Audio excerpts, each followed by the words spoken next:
10%. 10%. Garrick's laughter echoed off the glass walls of his corner office, bouncing around me like razor blades.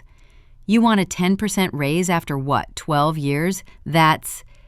He couldn't even finish his sentence before another wave of laughter shook his shoulders. I stood frozen, clutching my portfolio of achievements, the tangible proof of my value. The 60-page document containing every algorithm, every process improvement, every late night I'd sacrificed while he collected bonuses large enough to buy vacation homes. The system I designed cut delivery times in half, I said, my voice smaller than I wanted it to be. The Eastwood account alone.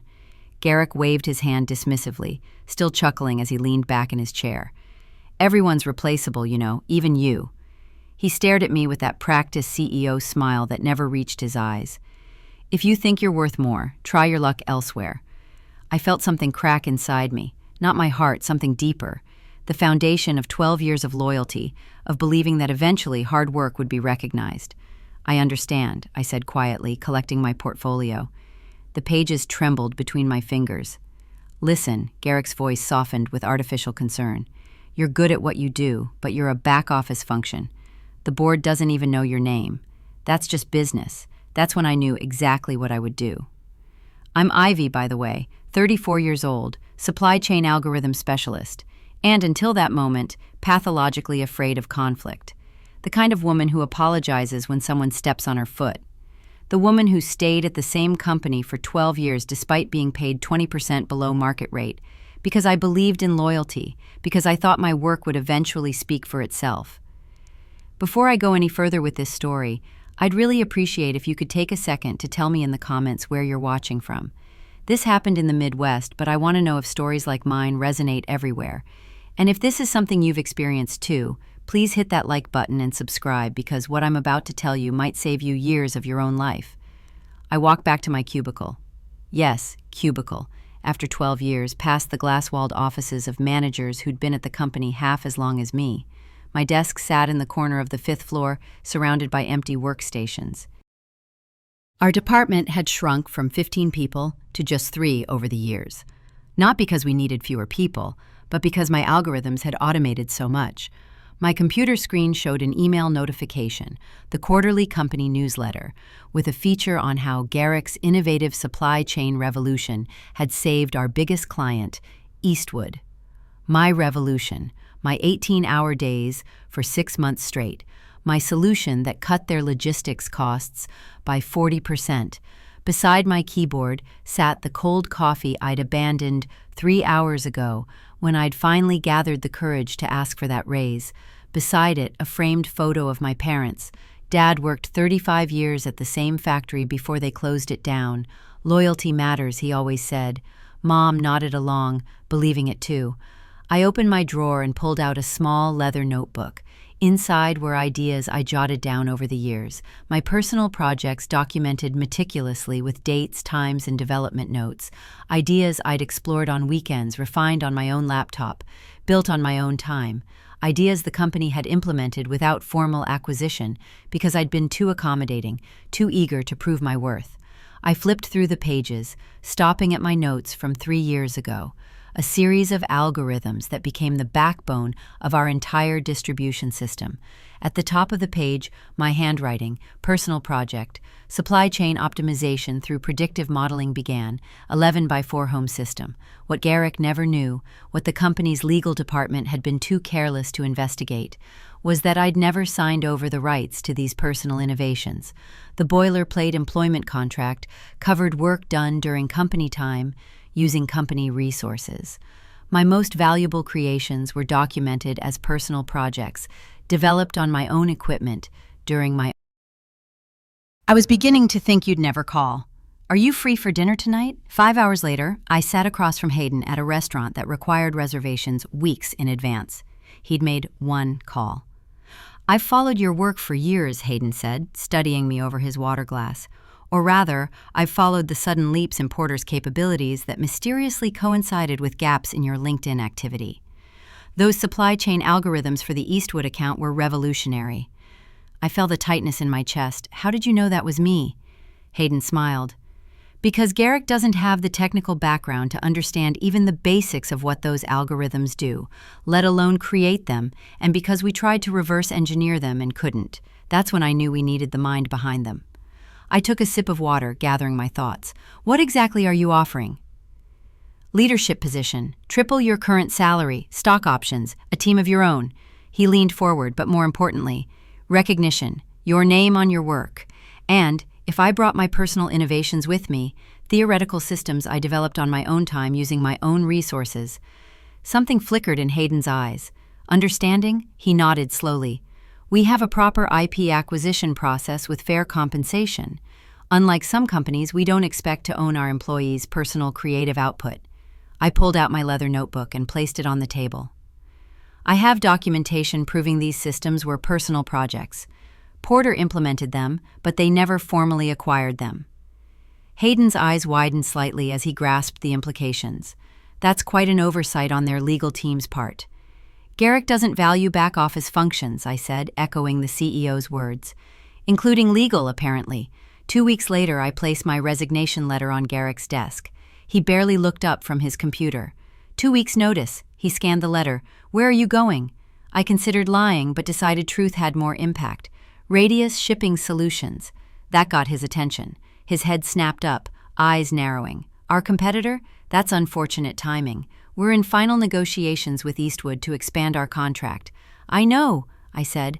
I built the delivery model for that proposal. Garrick's expression shifted from surprise to something resembling concern. We should discuss retention options. Perhaps that raise you mentioned. The offer from Radius is triple my current salary, plus leadership position and stock options. He laughed, but it sounded hollow now. They're overpaying. You'll be disappointed when they realize you can't possibly deliver what they're expecting. I smiled, feeling a strange new confidence. We'll see.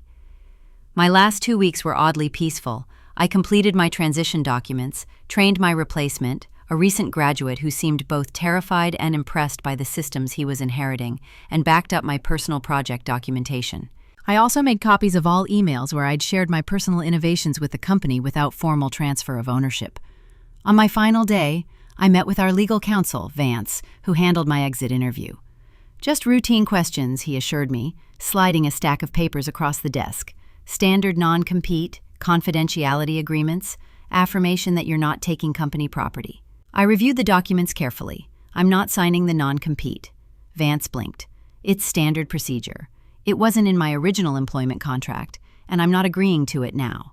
I met his gaze steadily. And regarding company property, I'm not taking anything that belongs to Porter.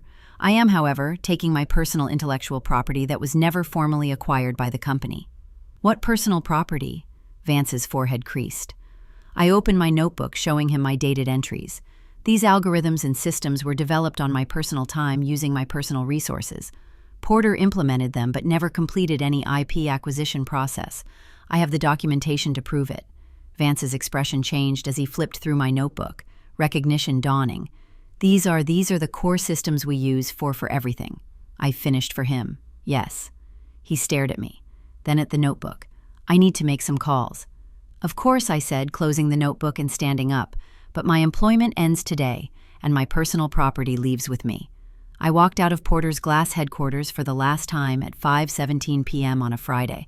By Monday morning, I was sitting in my new corner office at Radius, explaining to my team of 5 algorithm specialists, my team, how we were going to revolutionize the industry. 6 weeks later, the first implementation of my systems went live at Radius. Delivery times dropped by 30%. Operating costs fell by 25%. Our sales team approached Eastwood with data showing we could outperform Porter's best metrics by a significant margin. The morning Eastwood announced they were switching their contract to Radius, my phone rang.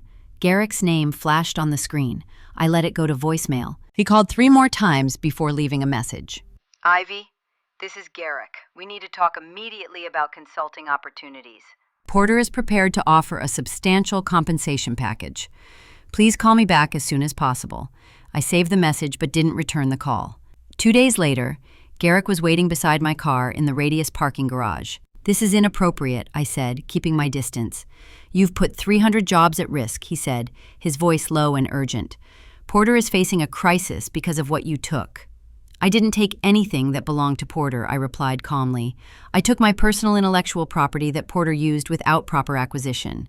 Nobody will believe that. It looks like corporate espionage. I have dated documentation of every personal project, every implementation, and every conversation where ownership was never transferred. Your legal team never did their job, and you never valued mine enough to care. Garrick stepped closer, desperation evident in his eyes. Name your price. Whatever Radius is paying, we'll double it. I thought about those 12 years, about sitting in my cubicle while he took credit for my work, about the laughter when I asked for a modest raise after saving the company millions. You once told me everyone's replaceable, I said quietly. Even me. I'm just following your business advice. The following quarter, Porter's stock fell 62%. They laid off 200 employees. The news articles described it as a catastrophic loss of technical capability and mysterious deterioration of their award-winning logistics systems. Garrick resigned under pressure from the board. I watched the announcement from my office while finalizing the implementation plans for 3 new major clients who had switched from Porter to Radius. Then came the lawsuit. Porter sued me for theft of intellectual property. Their case collapsed when my documentation proved I had developed the core algorithms as personal projects.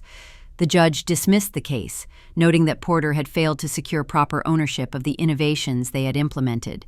The morning after the case was dismissed, I received a visitor at Radius. Garrick, looking nothing like the confident CEO who had laughed at me months earlier. "You destroyed everything," he said, standing in my office doorway. "No," I corrected him. "You did that when you decided some people were disposable, those people who lost their jobs. They weren't just statistics. They had families, mortgages." I felt the weight of his words, the moral complexity of what had happened. I know. That's why Radius has hired 57 former Porter employees in the last 3 months. People who weren't responsible for your decisions shouldn't suffer for them. Garrick stared at me, searching for something in my expression. "You planned all of this." "No, I simply stopped allowing myself to be undervalued." I met his gaze directly. "You could have prevented this entire situation with a 10% raise and basic respect." He left without another word. I watched through my office window as he crossed the parking lot, shoulders hunched, former CEO of what had once been the industry leader. That evening, I received an email from Eastwood's procurement director. The implementation exceeded our expectations. Delivery times are 40% better than our previous provider. The board has approved expanding our contract with Radius. I forwarded it to Hayden with a simple note. "This is just the beginning." My name now appears on the algorithm patents. My picture hangs in the lobby alongside other Radius executives. My team has grown to 15 people, including many former Porter employees who now receive the recognition and compensation they deserve. Sometimes I think about those who lost their jobs at Porter and couldn't find new positions. Many of times look the collateral damage of Garrick's arrogance. It's the weight I carry, the knowledge that justice for one person can mean hardship for others who were simply in the wrong place. But I also think about that moment in Garrick's office when he laughed at my request for basic fairness after years of loyalty. How many others had he treated the same way? How many careers had he stunted with his belief that people were replaceable parts in his corporate machine? 6 months into my new role at Radius, the full impact of my decision was still unfolding. Porter's stock hadn't recovered. Industry analysts were writing case studies about their catastrophic talent management failure. Meanwhile, Radius had claimed 23% of Porter's market share. My office phone rang on a Tuesday afternoon. The receptionist's voice sounded hesitant. "There's someone here to see you. She says she worked at Porter." When I walked to the lobby, I found Marlene standing there. She'd been Porter's head of customer service for 15 years, longer than I'd been there.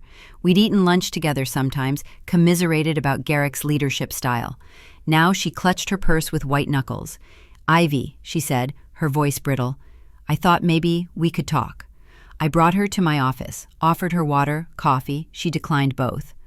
"I lost my job last week," she said, without preamble, along with my entire department. 37 people. The weight of her words settled in my chest. "Marlene, I'm so sorry." "Are you?" Her eyes fixed on mine. "Everyone's saying you're the reason Porter's falling apart, that you stole something and brought it here." "I didn't steal anything. I explained my personal project documentation, the legal victory. She listened without expression. I'm 56 years old, Ivy. Who's going to hire me now? I leaned forward. Radius, Will. We need experienced customer service leadership. I can speak to Hayden today. She shook her head. I didn't come here for a job. Then why did you come? Marlene looked around my office. The view, the sleek furniture, the nameplate on my door. I wanted to see if it was worth it. If whatever you got was worth what happened to the rest of us. The question lodged in my throat like a stone. Was it worth it? The recognition, the compensation, the validation measured against the collateral damage to people who'd done nothing wrong except work for the wrong company. It wasn't supposed to happen like this, I said, finally. I just wanted what I'd earned. We all want that. Marlene stood up. Some of us just can't take an entire company down when we don't get it. After she left, I sat motionless, staring at the wall. My phone buzzed with a text from Hayden. Quarterly numbers exceeded projections by 18%. Celebration dinner tonight. I didn't answer. Instead, I opened my laptop and created a new spreadsheet. In the first column, I listed every Porter employee I knew had lost their job. Next to each name, I researched their LinkedIn profiles, noting their experience and skills. By midnight, I had a database of 212 people.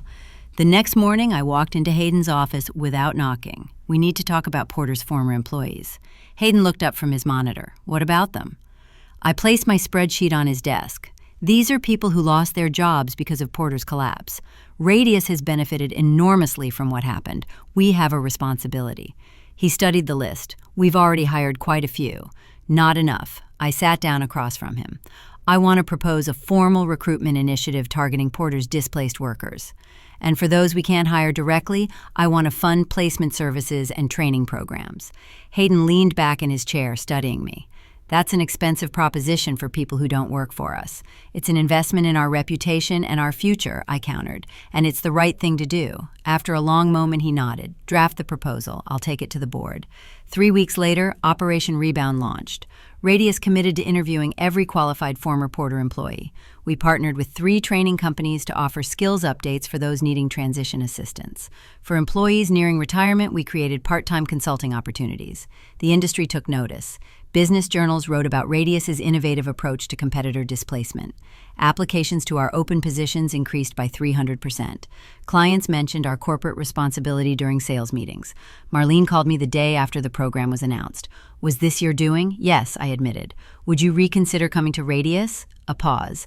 Maybe as a consultant, not an employee. I'm too old to start over completely. We need your expertise. Name your terms. 2 days later, she was setting up in an office down the hall from mine. Not everyone was as receptive. Jason, Porter's former operations manager, refused my call.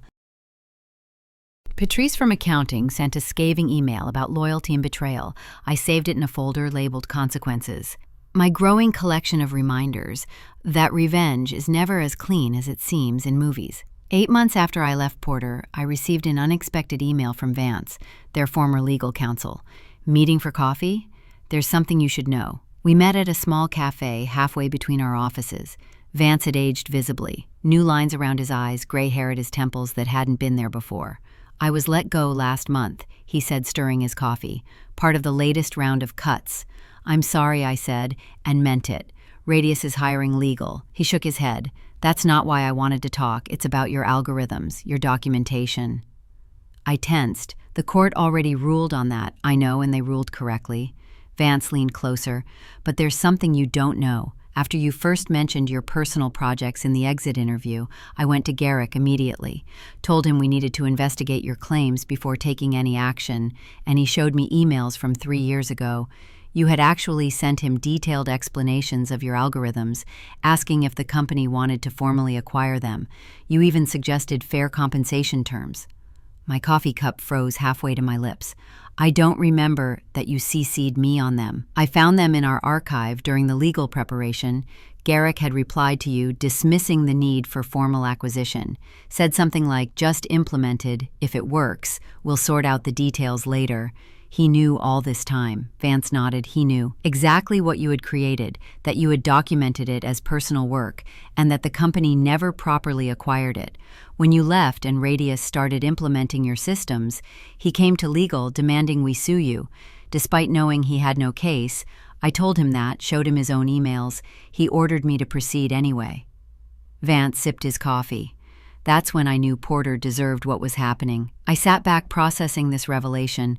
Why are you telling me this now? Because I want you to know something important. Vance met my eyes. What happened to Porter wasn't just about you taking your intellectual property elsewhere. It was about years of systemic arrogance. Garrick didn't just undervalue you, he did it to everyone. Legal, operations, customer service. He treated the entire company like replaceable parts, and now those parts are working elsewhere, I said softly. Exactly. Your algorithms were brilliant, but Porter wouldn't have collapsed if Garrick had built a company that could withstand losing one person. He didn't just lose you, he lost the loyalty and institutional knowledge of hundreds of people who felt exactly as you did. I thought about this on my drive back to Radius. My revenge hadn't destroyed Porter. It had simply revealed what was already broken. That evening, I received another call from Garrick. I almost sent it to voicemail from habit, then decided to answer. Ivy, his voice sounded rough, tired. I'm calling to apologize. Of all the things I'd expected, this wasn't one of them. I'm listening. I knew about your personal projects. I knew you'd documented them properly, I thought. He paused. I thought you were too loyal to ever leave, so it didn't matter. You misjudged me. I misjudged everything. The admission seemed to cost him. The board removed me completely yesterday. Porter's filing for Chapter 11 next week. Bankruptcy. I hadn't expected things to go that far. I'm sorry about the employees. That's why I'm calling. There's a final board meeting tomorrow. They're deciding severance packages. I want to recommend your Radius program for our remaining staff. You want to send Porter's employees to Radius? I want them to have jobs, Garrick said simply. Pride doesn't matter anymore. After we hung up, I walked to the window of my apartment, looking out at the city lights. 12 years at Porter, working in obscurity, 8 months at Radius, had transformed not just my career, but an entire industry landscape. The next day, Porter officially announced its bankruptcy filing. By afternoon, their remaining clients were calling Radius. Our sales team was overwhelmed. Hayden called an emergency leadership meeting. We need to scale up immediately to handle the influx, he told us. Ivy, your rebound program is now our top priority. We need every qualified Porter employee we can get. Within a month, Radius had hired 173 former Porter staff. Our operation expanded to 3 new locations. My team grew to 40 people, many of whom had once sat in cubicles near mine at Porter. Marlene became our chief customer experience officer. Jason eventually joined as operations consultant. Even Vance came aboard to help with our expanding legal needs. 1 year after I'd walked out of Garrick's office with my portfolio of achievements, I stood at a podium accepting the Industry Innovation Award.